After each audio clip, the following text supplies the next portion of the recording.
Berlatar pada tahun 1939, di Texas, Amerika Serikat diperlihatkan seorang remaja kulit hitam bernama Bernard Gret melakukan profesinya sebagai tukang semir sepatu. Bernard adalah remaja yang cerdas, di mana di sela-sela pekerjaannya dia sering menguping pembicaraan orang kulit putih yang sedang membicarakan bisnis. Namun sayangnya pada suatu ketika dia ketahuan oleh satpam dan hendak ditangkap. Hey, what are you doing up there, boy? Get back here! Kabar itu pun kemudian sampai ke telinga ayah Bernard. Dan oleh sebab itu ayahnya lalu menasihati Bernard agar tidak melakukan hal itu lagi. Sebab itu sangat berbahaya dan bisa mengancam nyawanya. Akan tetapi Bernard mengatakan kalau dia hanya ingin mengetahui bagaimana cara orang kulit putih dalam menghasilkan uang. Sang ayah yang mengetahui putranya mempunyai bakat bisnis pun lalu berusaha untuk tidak mengecilkan harapannya. Namun di tengah kondisi rasisme warna kulit yang merajalela, sang ayah juga tidak bisa berbuat banyak untuk putranya. Dia kemudian berkata kalau impian putranya kemungkinan akan bisa terwujud jika dia pindah dari Texas. Beberapa tahun kemudian, Bernard telah menjadi dewasa dan mempunyai istri bernama Eunice serta seorang anak laki-laki. Bernard bersama keluarga kecilnya kini telah pindah ke Los Angeles dan tinggal di rumah paman Eunice. Saat sesi makan malam, si paman lalu menawarkan pekerjaan untuk Bernard pada sebuah perusahaan pesawat yang sedang membuka lowongan. Tapi Bernard menolak tawaran pekerjaan itu. Dia mengatakan kalau dia ingin menjadi agen perumahan. Mendengar keinginan Bernard tersebut, si paman pun langsung tertawa. Sebab pada waktu itu agen perumahan berkulit hitam hampir tidak ada sama sekali. Apalagi di tengah kondisi rasisme yang sedang merajalela. Namun meskipun demikian, Eunice tetap membela dan mendukung suaminya. Dia mengatakan kalau Bernard suaminya adalah orang yang jenius. Bersama istrinya, Bernard kemudian berusaha mewujudkan impiannya dengan mencoba mencari rumah yang dijual. Setelah membelinya, Bernard kemudian akan menyewakan kembali rumah tersebut. Bernard sebenarnya memiliki cukup uang untuk membeli sebuah gedung atau rumah, hanya saja dia tidak memiliki dana yang cukup untuk melakukan perbaikan.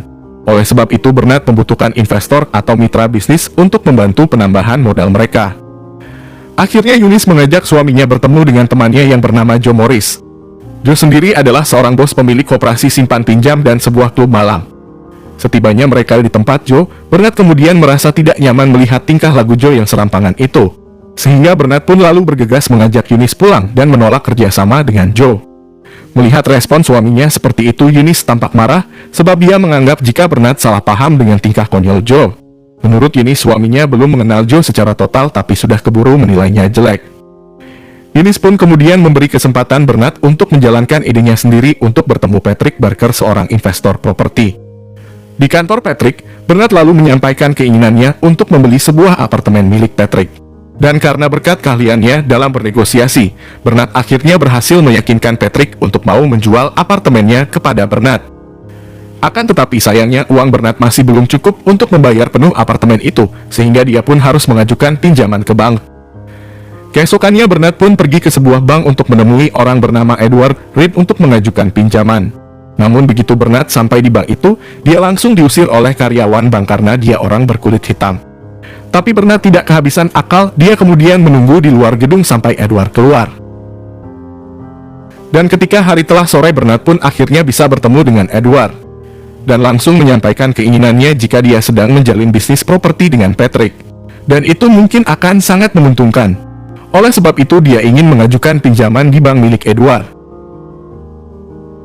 Malam harinya Patrick menelepon Bernard untuk menanyakan mengapa dia menggunakan namanya di depan Edward. Menurutnya itu adalah hal yang tidak baik dalam etika bisnis karena mencatut nama orang sembarangan tanpa izin. Bernard pun meminta maaf atas perbuatannya itu, namun Patrick memaafkan hal tersebut karena satu dan lain hal. Patrick lalu mengatakan jika dalam etika bisnis yang normal, tindakan Bernard akan merugikan orang kulit hitam. Namun dia tidak ingin melakukan hal itu. Patrick akhirnya bersedia sebagai peminjam agar Bernard bisa mendapat uang dari bank itu. Atas kebaikan itu Bernard pun sangat berterima kasih kepada Patrick, sebab meskipun dia orang kulit putih, dia tidak bersifat diskriminatif. Selanjutnya usai mendapat pinjaman bank, maka Bernard pun berhasil membeli sebuah gedung, dan kemudian melakukan perbaikan agar harga sewanya nanti bisa lebih tinggi. Untuk melakukan pekerjaan itu, Bernard dibantu oleh orang kulit putih bernama Matt. Awalnya Bernard sempat ragu dengan Matt, apakah dia mau bekerja di bawah orang kulit hitam. Matt pun mengatakan kalau hal itu tidak masalah asal dia mendapat upah dari Bernard. Dan pada malam harinya Bernard merayakan keberhasilannya dengan berpesta di klub milik Joe. Lalu di sela-sela pesta itu, Joe akhirnya mengajak Bernard ngobrol agar bisa lebih dekat satu sama lain. Pada kesempatan itu Joe berpesan kepada Bernard agar jangan terlalu percaya pada Patrick. Sebab jika Bernard tidak bisa menyelesaikannya sesuai dengan kesepakatan, maka mereka pun tidak akan tahu apa yang akan dilakukan Patrick. Dibantu Matt dan sepupunya bernama Tony, Bernard pun mulai merenovasi dan memperbaiki bagian-bagian gedung yang rusak. Namun baru saja itu dimulai tiba-tiba Bernard mendapat teguran dari ibu-ibu penghuni gedung itu, yang tidak suka pada orang kulit hitam berada di lingkungannya. What are you doing here? Just doing some renovations on the empty apartments. So if you need any I improvements... don't need improvement. Yes, ma'am. Mr. Barker was very clear about your lease when he sold me the building. This is a white building. Can't own this place. Tindakan si ibu itu pun tak berhenti sampai di situ. Dia bahkan sampai melaporkan Bernard dan kawan-kawannya ke polisi dengan tuduhan pemalsuan dokumen. Akan tetapi Bernard sudah menyiapkan kopian dokumen sah gedung itu miliknya, yang dia tunjukkan ketika polisi datang ke tempat itu. Pada malam hari berikutnya, Bernard kembali datang ke gedung itu, dan dia kembali ditegur oleh si ibu-ibu tadi. Akhirnya Bernard pun mengatakan kalau dia akan tinggal di tempat itu. Mendengar hal itu, keesokannya si ibu tersebut langsung pindah dari gedung itu karena tidak mau tinggal satu lingkungan dengan orang kulit hitam. Usai merenovasi gedung tersebut berkat kejeniusan Bernard di bidang marketing, dia pun tak butuh waktu lama untuk mengisi gedung-gedung itu dengan penyewa baru. Patrick yang melihat prestasi Bernard dalam hal marketing dan dalam menganalisa gedung, membuatnya tertarik dan menawarkan Bernard untuk membangun kerja sama dengan keuntungan dibagi 50-50. Namun dengan syarat bahwa Bernard hanya boleh bernegosiasi di telepon, selanjutnya orang yang akan menemui pembeli adalah Patrick.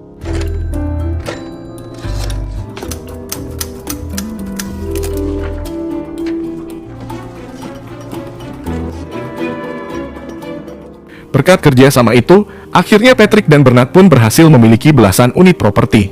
Dari semua keuntungan properti itu, Bernard dan Eunice juga akhirnya bisa memiliki rumah yang mewah sendiri. Namun rahasia di tengah kejayaan mereka berdua, Patrick tiba-tiba meninggal dunia. Dan yang lebih parahnya lagi, istri Patrick sebagai ahli waris ingin menjual seluruh asetnya, karena dia tidak mau bekerja sama dengan orang kulit hitam. Dia juga hanya memberi 25 sen setiap dolar hasil penjualan properti kepada Bernard. Hal itu pun tidak bisa diterima oleh Bernard karena tidak sesuai dengan perjanjian 50-50 yang telah disepakati dengan Patrick. Tapi karena tidak memiliki bukti apapun dalam setiap surat perjanjian jual-beli yang tidak ada nama Bernard, maka pengacara istri Patrick menyarankan agar Bernard bisa membuktikannya dengan seorang saksi yang tahu dengan perjanjian itu. Untuk hal tersebut, Bernard bergegas pergi untuk menemui Edward, karena hanya dia satu-satunya yang tahu kalau Bernard bekerja sama dengan Patrick. Dan Patrick juga yang meminjam pinjaman bank tersebut. Akan tetapi lagi-lagi Bernard mendapat penolakan, Edward maupun karyawan bank yang lain tidak mau menjadi saksi untuknya. Dan di tengah keputusasaan itulah Bernard kemudian melihat daftar kantor yang ada di gedung itu. Bernard kemudian berpikir untuk membeli gedung tersebut agar tidak ada perbankan di gedung tersebut yang bisa menolaknya. Oleh karena itu, Bernard kemudian menemui Joe untuk menawarkannya kerjasama agar mereka bisa memiliki gedung setinggi 14 lantai tersebut. Tetapi Joe mengatakan kalau itu adalah hal yang mustahil jika orang kulit putih mau menjual gedung itu pada orang kulit hitam. Kalaupun mereka mau, pasti akan menawarkan dengan harga yang sangat tinggi. Lalu berdasarkan analisis masalah rasisme tersebut, maka mereka pun meminta Matt yang merupakan orang kulit putih untuk menjadi juru runding dengan pemilik gedung itu. Joe juga meminta temannya, seorang banker dari San Francisco, untuk meminjamkan uangnya apabila negosiasi tersebut berhasil. Langkah awal untuk memulai misi itu adalah melatih Matt agar bisa berperan menjadi orang kaya seperti bermain golf. Sebab permainan golf adalah permainan yang identik dengan orang kaya. Selain itu, mereka juga melatih Matt cara menghadiri jamuan makan di suatu acara orang kaya atau acara-acara resmi. Dan yang tak kalah pentingnya, Matt juga diajari tentang hitung-hitungan harga properti hingga pengetahuan mengenai nilai kapitalisasi saham atau harga saham. Awalnya Matt merasa canggung dan kesulitan karena itu bukan dunianya. Dia tampak kesulitan dalam mempelajari berbagai ilmu tentang perbankan dari Bernard. Namun dia tidak menyerah hingga akhirnya memilih menghafal materi yang diajarkan. 132,000. Yeah, that's right. You got it right, man. You getting it.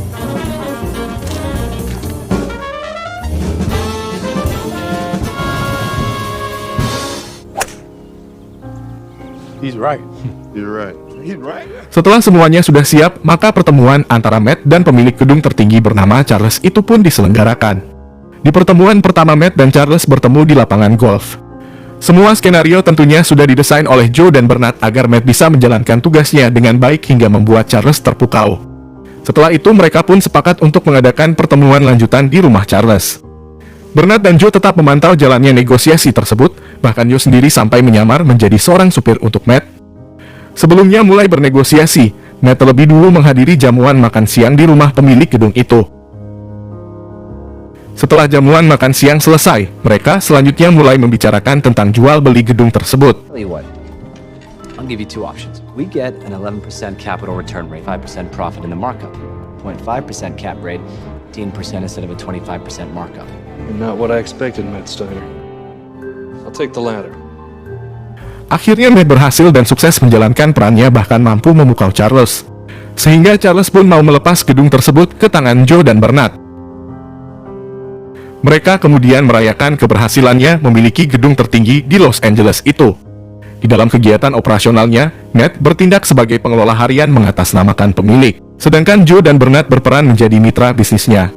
Sejak saat itu di Los Angeles pun mulai terjadi pemerataan ekonomi antara orang kulit putih dengan orang kulit hitam.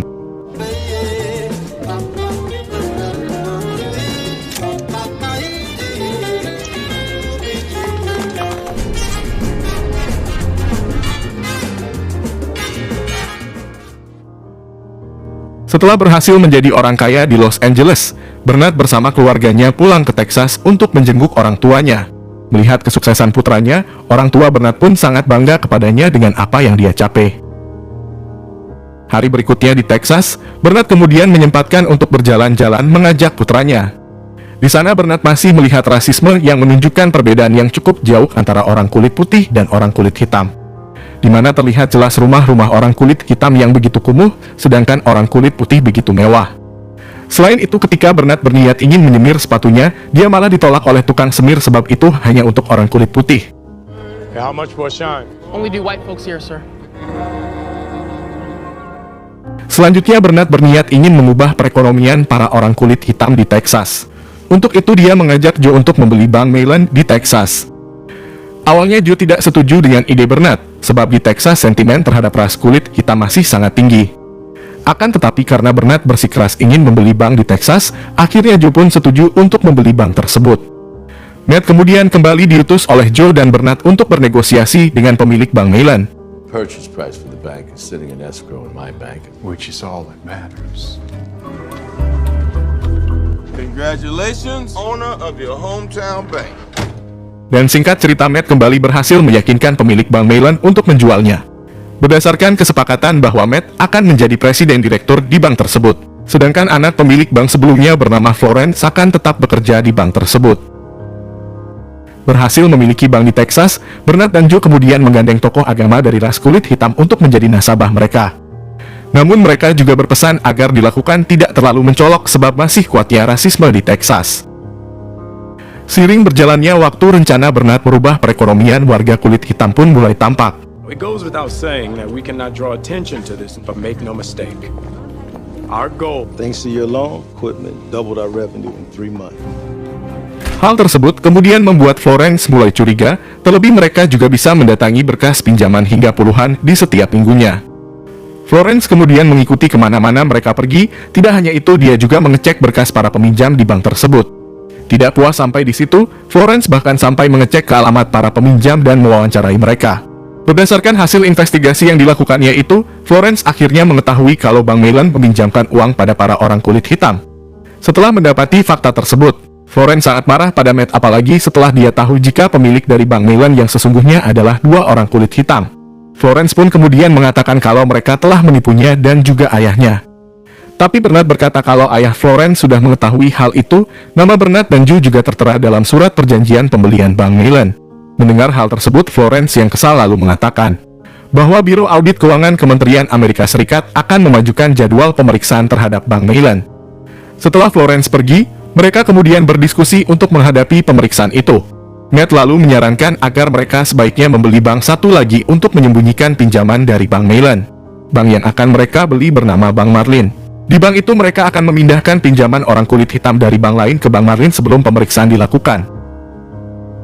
Mereka bertiga selanjutnya melakukan analisis pada Bank Marlin. Mereka menilai bahwa kalau Bank Marlin memang lebih kecil dibanding Bank Mainland, tapi Bank Marlin memiliki prospek profit yang lumayan tinggi.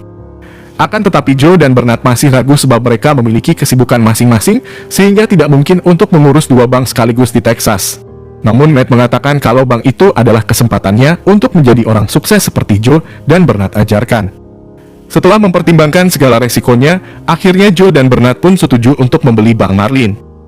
Joe dan Bernard kemudian melepas mata-mata untuk mengawasi Matt yang memegang kendali Bank Marlin sebagai presiden direktur. Tak tanggung-tanggung mereka lantas menyuruh Eunice untuk tugas itu, sebab mereka tidak begitu percaya pada sembarangan orang. Di Bank Marlin, Eunice menyamar sebagai cleaning service untuk mengawasi Matt. Tidak hanya itu, Bernard dan saudaranya juga melakukan survei secara diam-diam kepada calon nasabah Bank Marlin. Setelah itu mereka menyerahkan profil calon nasabah itu kepada Matt agar mudah dalam menyetujui berkas pinjaman. Selain itu, Bernard juga meminta Matt untuk menghubungi pengacaranya untuk membantunya. Setelah beberapa lama skenario berjalan dengan baik, tiba-tiba terjadi hal yang di luar rencana. Di mana Biro Audit Kementerian Keuangan bukannya datang ke Bank Mainland, tapi malah datang ke Bank Marlin. Oleh sebab itu Matt segera menghubungi Bernard. Mendengar informasi dari Matt itu, Bernard pun kaget, karena berdasarkan jadwal yang seharusnya diaudit adalah Bank Mainland bukan Bank Marlin. Bernard pun bergegas datang ke Bank Marlin dengan menyamar sebagai cleaning service untuk membantu Matt. Awalnya Bernard bisa membantu Matt dari balik pintu, tapi tiba-tiba pintu itu ditutup oleh auditor sehingga Bernard pun tidak bisa lagi membantu Matt menjawab pertanyaan auditor. Matt pun terlihat kewalahan dalam pemeriksaan tersebut. Dan akhirnya dia mengatakan jika dia memiliki ahli untuk menjawabnya. Namun ahli tersebut sedang tidak masuk. Matt pun meminta izin kepada auditor untuk mengambil berkas-berkas yang diperlukan. Matt lalu bergegas menuju ke toilet untuk meminta penjelasan perhitungan kredit para nasabah dari Bernard. Setelah menghafal penjelasan Bernard, Matt lalu kembali menemui auditor tersebut untuk menjelaskannya. Akan tetapi belum saja sempat Matt menjelaskan ke auditor, ia malah menemukan masalah baru di mana auditor menemukan nilai kredit yang melampaui jumlah modal bank. Ditambah durasi kredit yang terlalu panjang, padahal menurut aturan bank tidak boleh meminjamkan melebihi nilai modal. Masalah itu kembali Matt cepat-cepat sampaikan lagi kepada Bernard dan Joe di toilet. Bernard pun bingung mengapa ada pinjaman yang lebih besar dari modal. Dan setelah ditelisik ternyata Matt memakai pengacara yang direkomendasikan oleh Florence, bukan pengacara yang disuruh Bernard. Di sini Florence sengaja menipu Matt agar Bank Marlin bangkrut akibat kesalahannya tersebut. Akhirnya Bernard dan Joe pun menderita kerugian mencapai hampir $300.000 Amerika Serikat. Kejadian tersebut kemudian mengingatkan Bernard bahwa tidak mudah untuk berbisnis di Texas untuk orang kulit hitam. Bernard kemudian mengatakan kepada Matt agar dia sebaiknya fokus mengurusi Bank Mainland dan menjaga stabilitas di bank tersebut. Sedangkan untuk Bank Marlin, Bernard dan Joe memutuskan akan menjualnya. Namun Matt menolak hal tersebut karena Bank Marlin adalah impiannya untuk memiliki sebuah perusahaan sendiri. Marlon will be gone by then anyway. Sorry, Matt. I know it was your baby, but I need you to focus on it. Beberapa lama kemudian teman Joe yang ada di San Francisco lalu mengabarkan bahwa Matt telah melunasi semua hutang orang kulit hitam di Bank Marlin dengan mengambil uang di Bank Mainland. Kabar tersebut tentu saja membuat Bernard kaget karena itu dapat membahayakan dua bank itu sekaligus. Bernard dan Joe pun bergegas langsung menemui Matt untuk memarahinya, akibat perbuatannya itu akan membuat masalah besar bagi kedua bank tersebut. Masalah pun tidak sampai di situ. Tak lama kemudian tiba-tiba Biro Audit Kementerian Keuangan Amerika Serikat datang di Bank Marlin untuk melakukan pemeriksaan. Pihak auditor kemudian memutuskan dan mengumumkan menutup Bank Mainland karena melanggar undang-undang yang berlaku. Akibat masalah itulah Bernard kemudian diamankan oleh FBI untuk diperiksa. Ladies and gentlemen, to close this bank until further notice. A review of the bank's books. Your money will be returned. Bernard Garrett and Joseph Morris? Yeah. FBI, you're under arrest. Hey, get off! Hari berikutnya setelah diaudit, pihak auditor negara lalu membatalkan tuntutannya dan membebaskan Bernard. Tapi pihak auditor federal belum mencabut tuntutannya. Sehingga Bernard harus menghadapi sidang jajak pendapat yang diadakan oleh senator. Bernard dan Joe kemudian berkonsultasi dengan pengacaranya. Pengacara itu lalu menyarankan agar mereka tidak melawan, sebab khawatir jika melawan mereka akan dikriminalisasi dengan kasus lain. Sebab masalah tersebut dalam persidangan sudah masuk ke ranah politik. Sementara itu Matt kemudian ditemui oleh senator. Senator memberikan tawaran kepada Matt sebuah kebebasan dari hukuman jika dia mau melempar tanggung jawabnya kepada Joe dan Bernard. Tapi jika dia menolak, maka Matt akan diancam dengan hukuman 50 tahun penjara karena telah melakukan kebohongan publik terkait kepemilikan bank serta memindahkan pinjaman secara ilegal. Beberapa hari kemudian persidangan jajak pendapat digelar. Dalam sidang itu Matt berkata jika dia hanyalah bawahan dari Joe dan Bernard. Sementara Bernard sendiri mengatakan jika persidangan itu seharusnya mempermasalahkan tentang kredit, bukan mempermasalahkan mengapa orang kulit hitam bisa memiliki bank. Bernard juga menambahkan bahwa adanya diskriminasi dan ganjalan terhadap orang kulit hitam yang ingin maju. Padahal menurut undang-undang semua warga negara memiliki kedudukan dan hak yang sama. Mendengar ucapan Bernard seperti itu, senator pun marah dan mengusirnya dari ruang sidang. Dan pada akhir persidangan, semua juri yang merupakan orang kulit putih kemudian memvonis Bernard dan Joe dengan hukuman 3 tahun penjara. Tak hanya hukuman penjara, bahkan hampir semua aset mereka juga disita. Sehingga dari ratusan gedung yang mereka miliki, Eunice hanya bisa mempertahankan 1 unit saja. Akan tetapi pihak pemerintah tidak mengetahui rahasia di balik itu. Bahwa di mana setelah Matt mendapatkan tawaran kebebasan dari senator, Matt selanjutnya menemui Bernard untuk membicarakan hal tersebut. Bernard pun lalu menyuruh Matt menerima tawaran senator itu, sehingga Matt pun batal dihukum. Akan tetapi di balik kebebasan Matt, ternyata Bernard telah menyuruhnya membeli 2 gedung di wilayah Bahama. Sehingga setelah Bernard dan Joe keluar dari penjara, mereka pun bisa kembali membangun bisnis dan kekayaan mereka di Bahama. Dan sebelum mereka kembali ke Amerika, mereka bahkan membeli ratusan gedung perumahan di area orang kulit putih. Akhir cerita, 3 tahun setelah kejadian tersebut, pemerintah Amerika Serikat kemudian menerbitkan undang-undang yang memberikan kesetaraan pada semua warganya untuk memiliki properti, dan adalah suatu tindakan ilegal apabila menolak kepemilikan properti atas dasar agama, ras, atau suku.